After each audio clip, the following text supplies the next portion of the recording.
Hello there, it's Thomas Marr from PlanetF1.com reporting from Paco here in the paddock after the Austrian Grand Prix here at the Red Bull Ring. It was won today by Lando Norris from McLaren, kind of reigniting his championship challenge a little bit against Oscar Piastri, third going to Ferrari's Charles Leclerc. But it was a seismic day in the championship, and that's simply for the reason that what was already starting to look like something of a bit of an outside bet anyway for Max Verstappen came to a kind of crunching end at turn 3 today. Verstappen taken out by Kimi Antonelli from Mercedes. Basically, the Italian driver, rookie driver, of course. Haven't seen many signs of inexperience from him this year, but that came to an end today. We did see that moment, that rookie moment from him as he locked his brakes because he braked at his normal braking point up into turn 3 on the first lap. Realised that he was locking the rear brakes, released it because he thought he was going to run into the back of Lawson's Racing Bull's car, but instead, in trying to gather up the car again, he just went straight across the apex of turn 3 and collected Max Verstappen's car in the process. And Verstappen said it was a hard hit, there was plenty of damage to the car, there was no continuing his day. And I think from seeing him in the pen, it took him about 40 minutes to come down to us here in the pen to talk to us, and I thought he was actually quite calm about it. And I think also spoke to Christian Horner about it, about just after the checkered flag, about 10 minutes after the checkered flag. And I think the feeling is that there obviously was no malice intended.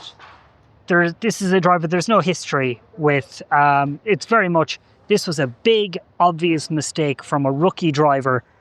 Kimi, very apologetic for it, he was straight over to Max to basically say, look, it was my bad, I'm sorry.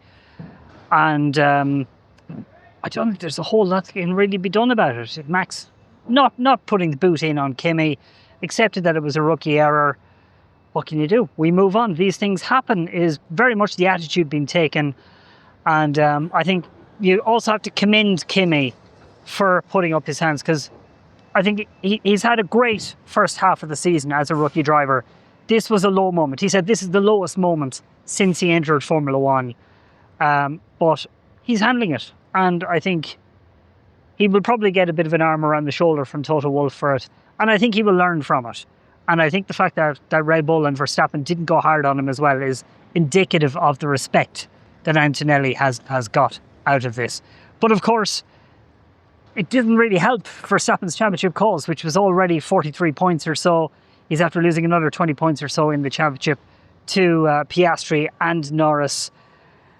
And that means it's kind of become a two-horse race. Horner very much saying that it does look like a two-horse race as a result of today's finish, with Norris coming home ahead of Piastri. We did see quite a good battle, though, between the two McLarens, both employing a two-stop strategy. Norris coming out on top, which I think he pretty much had all weekend anyway. But Piastri was able to get up into second place at the start, vaulting past Charles Leclerc at the first corner, and he kept that pressure up throughout the entire first stint of the race, basically hanging on in the DRS zone. As Christian Horner described it afterwards, he was making love to Lando Norris's tailpipe for the entirety of the first stint. And he did actually manage to get past at one stage, but Norris, played it smart up into turn 3, got the use of the DRS back, and was able to get back past Piastri. It was a little bit of a close moment down into turn 4, where Piastri looked like he'd misjudged his braking. Maybe not misjudged, but he was hard on the brakes into turn 4, locking up, and it was very close to the back of Lando. And he put his hands up after the checkered flag, getting on team radio to basically say, look, I know that was a little bit close. And that was something addressed by Andrea Stella as well afterwards. He said, after the drama of 2 weeks ago in Canada, it was nice to see the McLaren drivers playing a little bit nicer and not coming to blows on this occasion. Charles Leclerc, he was third for Ferrari, a long way behind, but he was saying it's clear Ferrari have made progress this week. The floor that they've introduced this weekend has brought them a little bit more balance. Hamilton said he didn't find that it brought him a whole lot more pace, but he did find more balance from the car. And both drivers saying that, the car did feel a little bit better under them. So a little bit of optimism, I think, at Ferrari there. George Russell, he was 5th. 6th was Lawson, the best weekend of the year so far for Lawson. You said all the things that he's been kind of learning and assimilating over the last 10 races or so with Racing Bulls, he was finally able to put everything together and in practice over a race weekend, and he delivered today in a big way to come home in 6th place. 7th place went to Fernando Alonso for Aston Martin.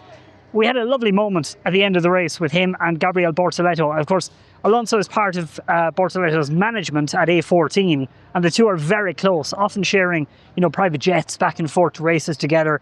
And it was nice to see the master and the student battling hard on track today. Bortoleto coming home in 8th place, right behind Alonso.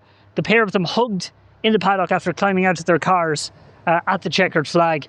And what happened then was Bortoleto was kind of joking after the checkered flag, saying that he wouldn't have had a lift home back to wherever he's going if he'd run into the back of Fernando Alonso. But both very much praising each other and how they approached things in the race today. And it was a double points finish for Sauber. Nico Hulkenberg coming home in 9th. And that meant it was the first double points finish for Sauber since Qatar in 2023. And the first time that Sauber have scored points in 3 consecutive races since Valtteri Bottas had a 5-race streak in early 2022. 10th place went to Haas, Esteban Ocon, and along with Verstappen and Antonelli, the only other retirements were Alex Albon and Carlos Sainz. Both Williams having technical troubles, looks like braking issues on Carlos Sainz's car, and a little bit of a fire on the back of the car, and he wasn't able to get the car into first gear either, so he didn't even make the start of the race. So the drivers both saying Williams operationally needing to find out a little bit more as this season goes on if they want to continue trying to harness the potential of what is clearly a pretty fast car. But we're heading to Silverstone next weekend, and Red Bull a little bit more optimistic for next week.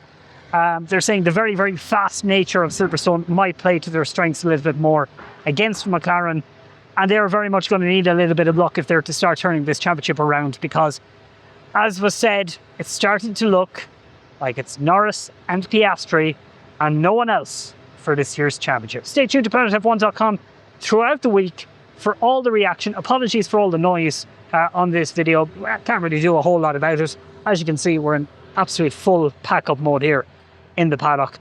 I'm heading back to Graz before flying over to the UK tomorrow. As I said, stay tuned to planetf1.com throughout the week.